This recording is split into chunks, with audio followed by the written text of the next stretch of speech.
தான் பார்த்துக்கிடணும்.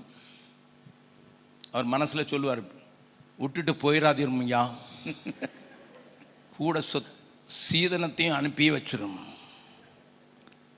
சரி, சீதனமாக அனுப்பிச்சாச்சு. என்ன கேட்டாரோ வாங்கி கொடுத்தாச்சு. அதுக்கு முன்னாலே பேரெல்லாம் முடிஞ்சிச்சு.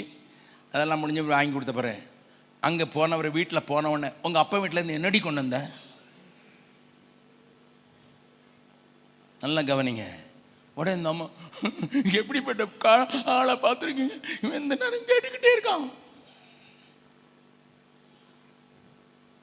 உடனே இவர் அம்மாவுக்கு ஃபோன் பண்ணார், மாமியாருக்கு. அதாவது இந்த அம்மாவுடைய, இந்த பெண்ணுடைய மாமியாருக்கு. அம்மா, பொண்ணை கட்டி வச்சிங்களா பேயை கட்டி வச்சிங்களா? ஒன்று அங்கிருந்து சொல்லுவோம், தாய் விட்டாத்தடா. யாரு? பொண்ணை கட்டி வச்சிங்களா பேயை கட்டி வச்சிங்களா? இவன் கேட்ட போது நானே பேய் தானே சொல்லும் தாய்.